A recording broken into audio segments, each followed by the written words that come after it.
Todos y todas vamos a morir algún día. Si usted pudiera prevenir o aplazar ese momento, seguro que lo haría. El cáncer es la segunda causa de muerte en nuestro país. Y no se muere de golpe. El cáncer empieza a invadir otros órganos, pudiendo llegar incluso al hueso, en cuyo caso los dolores son indescriptibles. Nuestras células se autorreparan a sí mismas, pero si son afectadas por la radiación solar, el humo de tabaco, aire contaminado, virus o factores ambientales, se generará un cáncer a largo plazo. Soy Modesto Montoya y sobre cáncer hablaremos hoy en Umbrales.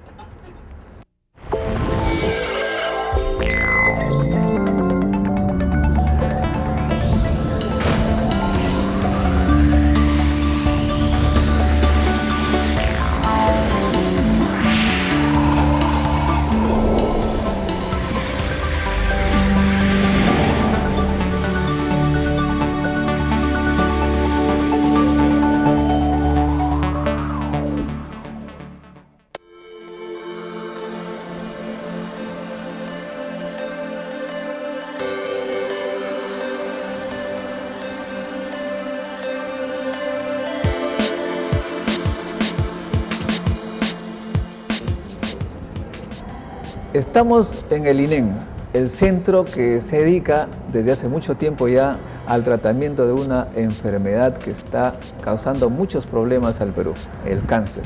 El doctor Luis Pinillos, el director del INEN, nos explica cómo el cáncer está siendo tratado en nuestro país. El cáncer en el Perú es un grave problema de salud pública por varias razones.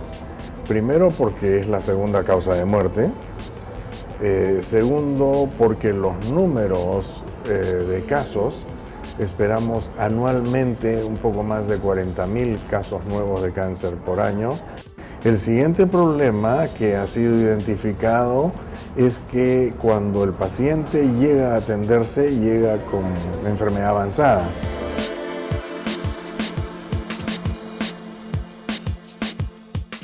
Doctor Manrique, en primer lugar, sería bueno que nosotros conversemos sobre qué fenómeno se produce en una célula que ésta se convierte finalmente en el origen del cáncer. Lo primero que deberíamos mencionar es que el cáncer es el producto no solo de una alteración, sino de múltiples alteraciones que se producen a nivel de la célula.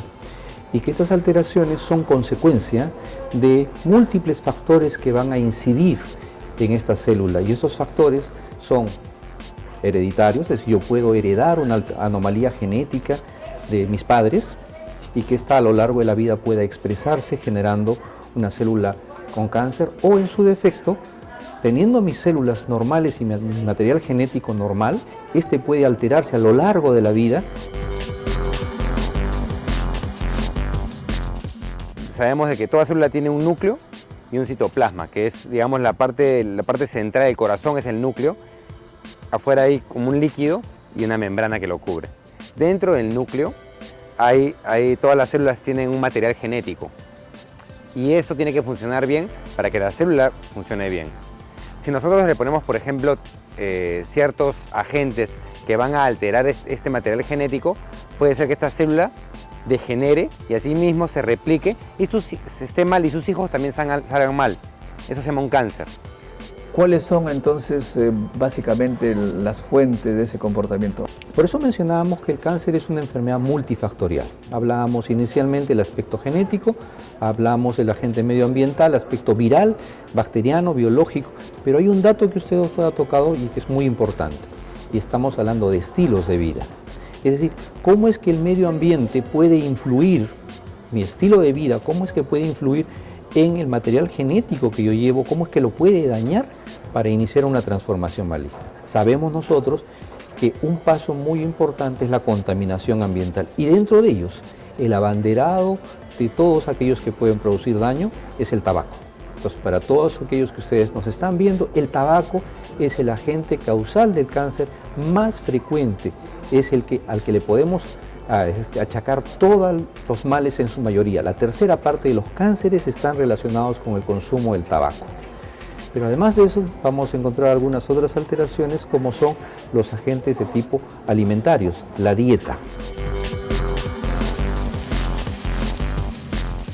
No existen datos concluyentes aún, pero podemos, a manera de información, referir que un consumo exagerado en grasa, es una dieta rica en grasa, pero pobre en fibra, en alimentos con cáscara y también deficitarios en verduras, frutas, llámese brócoli, coliflor, lechuga, etc. Sabemos que ese desbalance entre un incremento de la dieta grasa y una disminución de los alimentos, llámese verduras o con cáscara, van a incrementar el riesgo de desarrollar cáncer.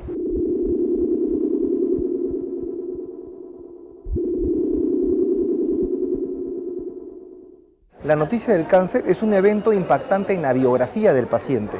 Por lo tanto, esta persona cuando se deprime, no solamente se afecta a él, sino a toda la familia. Y la depresión consiste en que la persona comienza, en primer lugar, una tendencia a llorar, a perder la expectativa de vida, prefiere quedarse en cama todo el día y esta situación no solamente, como refiero, le afecta a él, sino también a la misma familia. El cáncer se manifiesta lentamente. Ir al médico a tiempo para prevenirlo y tratarlo cuando aún es minúsculo es la clave en la lucha contra el cáncer.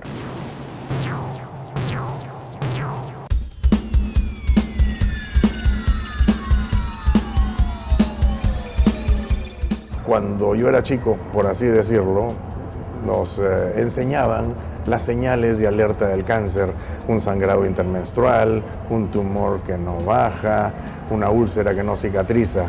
Bueno, eso ya es medicina del siglo pasado.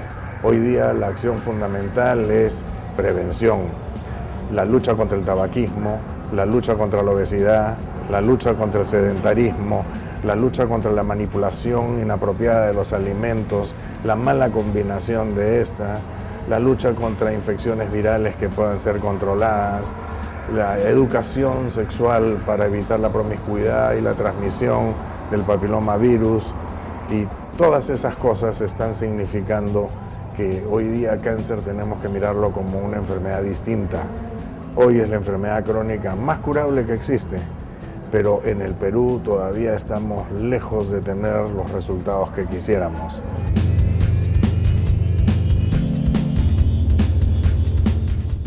Tras la pausa veremos con qué tecnología se cuenta para diagnosticar los tipos más frecuentes de cáncer en el país.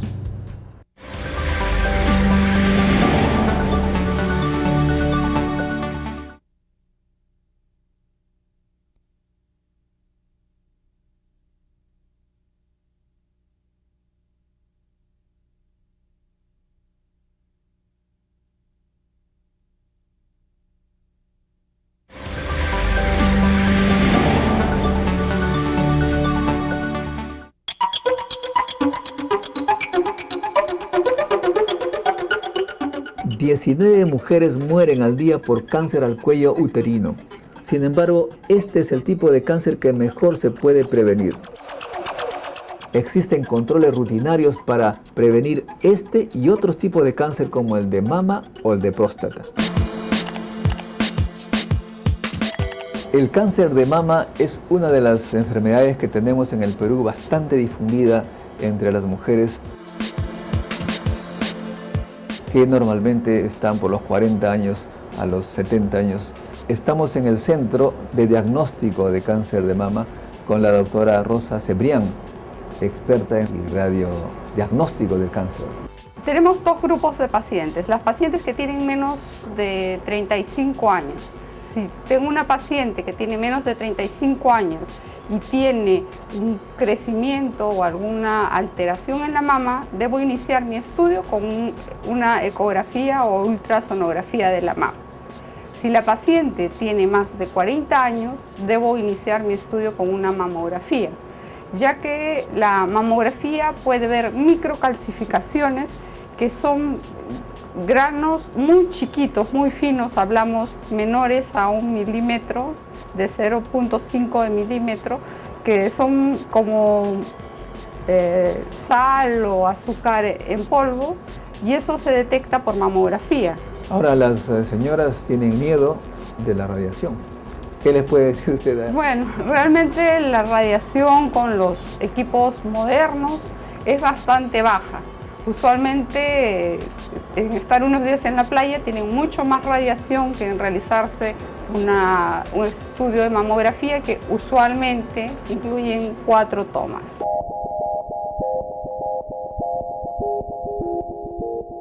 Ahora las imágenes ya no son como antes, aunque en el Perú todavía lo son, meramente placas fotográficas, digamos. Ahora es digitalizado. Ustedes tienen acá un equipamiento que directamente va del, digamos, del órgano a una señal electrónica, pasa a la computadora, y esto, ¿qué ventajas tiene? Bueno, la ventaja, primero, como podemos observar en la pantalla, es imágenes digitales directas.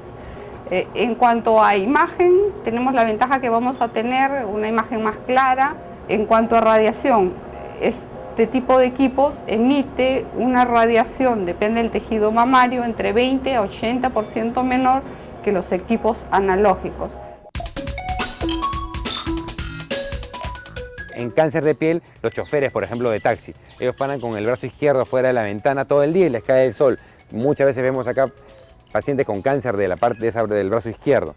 Esto los extirpamos, ¿no?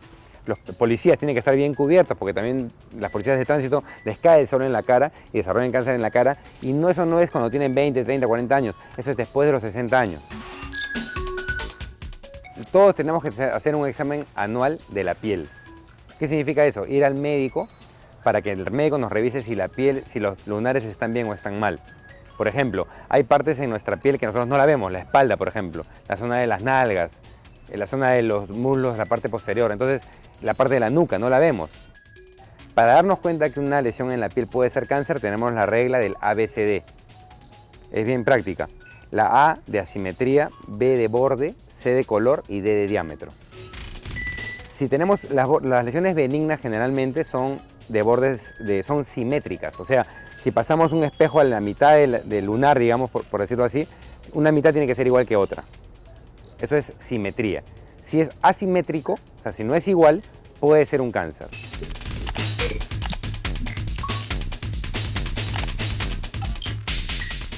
La B de borde. Los bordes de una lesión benigna son generalmente son regulares. Es como uno que lo pinta un círculo, por ejemplo, o un triángulo, un cuadrado, son bordes regulares bien definidos. Cuando hablamos de un cáncer, los bordes son irregulares. La C de color. La lesión benigna tiene un color homogéneo. Puede ser rojo, puede ser marrón, puede ser azul, los nebus azul, puede ser negro, pero tiene que tener un color homogéneo. El color, en cambio, de las lesiones de cáncer son colores asimétricos. Son, por ejemplo, una parte marrón y otra parte negra y otra parte blanca, porque ha regresionado el cáncer, etc. Entonces son multicoloreadas, esa puede ser un cáncer.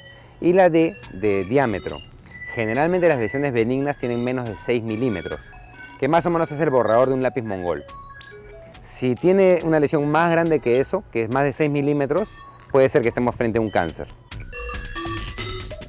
Lo que decimos nosotros, no puede haber una lesión pigmentada en la planta de los pies o en la palma de las manos.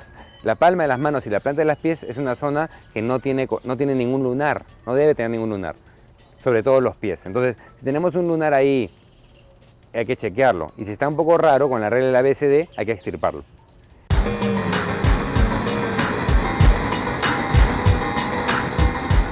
En términos generales le diré que en Lima diferentes densidades de contaminación ambiental hay. No es lo mismo hablar de Lima, una persona que es citadina, Claro. que vive por ejemplo en San Borja, que vive en Lima Cuadrada, o que vive en Breña, o que vive en el Callao. El del campo tiene pulmón rosado y el de Lima, el que vive particularmente en zona de mayor polución, tiene un pulmón negro totalmente antracótico. Antracótico se llama porque está pintado, moteado de color negro, y eso es lo que uno encuentra en la sala de operaciones.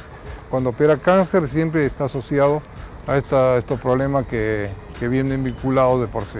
Bueno, pero hay algunas razones de cáncer mucho más raras, pero las hay. Se habla del radón. Los mineros que están en los socavones respiran un gas radioactivo, que es el radón, y que finalmente se sabe que es cancerígeno. Y también a gente que vive en ciudades muy acomodadas, por así decirlo, que viven en habitaciones de concreto.